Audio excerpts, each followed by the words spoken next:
নমস্কার বন্ধুরা, তোমরা সবাই কেমন আছো? আশা করছি ভালোই আছো। আজকে চলে এসেছি আরেকটি নতুন রেসিপি নিয়ে। তবে খুব মজার ব্যাপার সেটা হচ্ছে আজকের রান্নাটা কিন্তু আমি করিনি। আজকে তোমাদেরকে বানিয়ে দেখাবো সয়াবিনের পরোটা। তো যার জন্য দেখো, প্রথমে সয়াবিনগুলোকে জলের মধ্যে দিয়ে ভালো মতন সেদ্ধ করে নিয়েছি। একটু হালকা লবণ দিয়েছি, তোমরা চাইলে এর মধ্যে হালকা হলুদও দিতে পারো। তো এটা ভালো মতন হয়ে যাওয়ার পর দেখো এখানে ছেঁকে নেওয়া হচ্ছে। এটা ছেঁকে এই যে ঝাঁকা হয়ে গেল, এরপরে এক্সট্রা যে জলগুলো আছে সেগুলো একটু চাপ দিয়ে বার করে নিতে হবে। তো রান্নাটা আমার ভাই করবে, আর ওর হেল্পিং হ্যান্ড আছে আরও কয়েকজন, তো দেখতেই পাবে সেগুলো আস্তে আস্তে। তো চলো, এখানে সয়াবিনটা দেখো চাপ দিয়ে জলটা বার করে নেওয়া হয়েছে। আর তোমাদের সাথে একটা খুব মজার কথা শেয়ার করি, সেটা হচ্ছে এই যে রান্নাটা, এটা স্টার্ট হয়েছে রাত্রে কটায় গেস করতে পারছো তোমরা? প্রায় 10:30 বাজে, তখন পাক্কা 10:36 বাজে তখন থেকে স্টার্ট হয়েছে। তো রাত্রিবেলায় কি আমরা আদৌ ঘুমাতে পারবো আজকে খাওয়া দাওয়া করে, সেটাই দেখার বিষয়। তো চলো দেখি।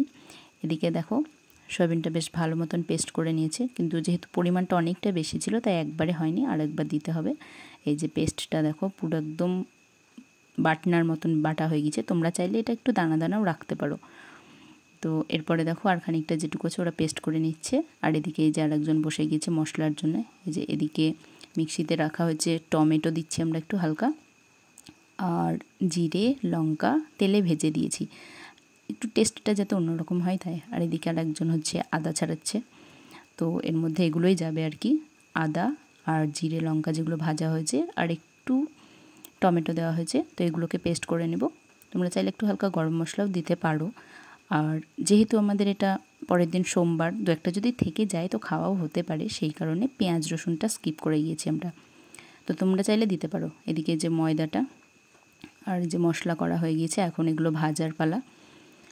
তো ময়দাটা এদিকে মাখতে হবে। তো দেখো প্রথমে এই যে এরাই আর কি রান্নাটা করবে, তো তেলটা গরম করে মশলাটা দিয়ে দিলাম ভালোভাবে। দেখো মশলাটা ভালো মতন দেওয়ার পরে, সরি দিলাম না, ওরাই দিচ্ছে। তো দেখো এখানে বেশ ভালো মতন ভেজে একটু হালকা হলুদ দেওয়া হলো। মশলাটাকে বেশ ভালো মতন ভাজতে হবে, কিন্তু স্বাদ মতো লবণ। তোমরা চাইলে এর মধ্যে চিনি দিতে পারো হালকা, কিন্তু আমরা চিনিটা দিচ্ছি না, তাই জন্য যেখানে রাখা রয়েছে গুড়টা দিলাম। এরপরে দেখো মশলাটা ভালো মতন ভাজা হয়ে যাওয়ার পর এবার সয়াবিন যে পেস্টটা করা ছিল সেগুলো এর মধ্যে অ্যাড করে দিতে হবে। তো যেহেতু পেস্টটা একটু বেশি হয়ে গিয়েছে তাই জন্য আমাদের অনেকটাই সময় লাগবে আশা করছি। এখন কতটা তাড়াতাড়ি হয় সেটাই দেখার বিষয়, কিন্তু এটা একটু দানা দানা থাকলে জিনিসটা আর একটু তাড়াতাড়ি হবে। তো তোমরা চাইলে সেটা দানা দানার মতনই করতে পারো।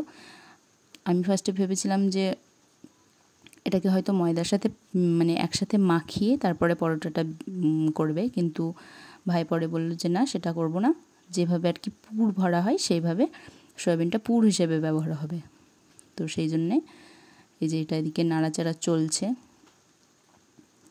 এখন বেশ অনেকটাই সময় লেগে গেল। আর এইদিকে যে মা ময়দাটাও মাখতে বসে গিয়েছে। তো তোমরা চাইলে ময়দার মধ্যে একটু ময়ানটা ভালো মতন দিতে পারো। এই যে এরা সবাই রেডি।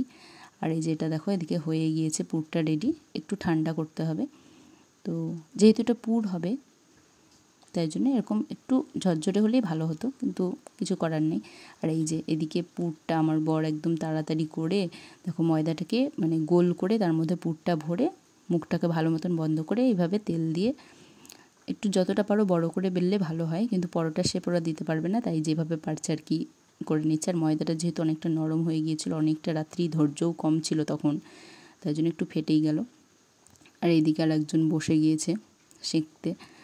তো দেখো আসলে মানে একটু আসলেই যে এটা পরোটা সেটা তোমরা বুঝতে পারছো কিনা সেটা একটু কমেন্ট করে জানিও, এটা কি পরোটা নাকি অন্য কিছু, বা তোমাদের কেমন লাগছে জিনিসগুলো। তো দেখো এখন প্রায় প্রথমটা যখন দিল, এখন বাজে হচ্ছে তোমার 10:45। তো এটা পুরোটা শেষ করতে প্রায় আমাদের অনেক সময় তো লাগবেই, অনেকটাই লাগবে বুঝতে পারছি। এখন কতক্ষণে শেষ হয় সেটাই দেখার বিষয়, বা আমরা আদৌ খেতে পারি কি না। তো দেখো এই যে পরোটাটা একটা পাশ ভালো মতন হয়ে গিয়েছে, এদিকে একটু যেহেতু ফেটে গিয়েছিলো সেই জন্য পুরটা বেরিয়ে যাচ্ছে। তো একটা পাশ উল্টে দেখো চারিদিক দিয়ে এভাবে তেল দিয়ে, তোমরা যদি চাও তো আমরা যেহেতু এখানে সর্ষে তেল ব্যবহার করছি, তোমাদের যদি কারোর অসুবিধা থাকে তোমরা চাইলে কিন্তু সাদা তেলও ব্যবহার করতে পারো বা ঘিও দিতে পারো, সেটা তোমাদের চয়েস। ওইদিকে দেখো পুর ভরা চলছে, ওই যে গোল করে ওর মধ্যে পুরটা দিতে হবে, আর ওইদিকে আরেকজন বেলে নিয়ে বসে আছে। মেনলি তিনজন তিনটে ডিপার্টমেন্ট সামলাচ্ছে, একজন গোল করে পুরটা ভরে দিচ্ছে, একজন বেলছে, আর একজন সেঁকে তুলে নিচ্ছে। আর এই যে কিছু স্পেশাল মোমেন্ট। তো ভিডিওটি কেমন লাগলো অবশ্যই জানিও, আর সবাই তাড়াতাড়ি ট্রাই করো আর টেস্ট করে বলো। আর আমার ভাইয়ের এই রেসিপিটি যে তোমরা এতক্ষণ ধৈর্য ধরে দেখছো, তার জন্য তোমাদেরকে সত্যিই অসংখ্য ধন্যবাদ। আর যার যেটা খুশি, আমের আচার বা চিকেন বা অন্য কিছুর সাথে তাড়াতাড়ি টেস্ট করে বলো কেমন হয়েছে। Subscribe please.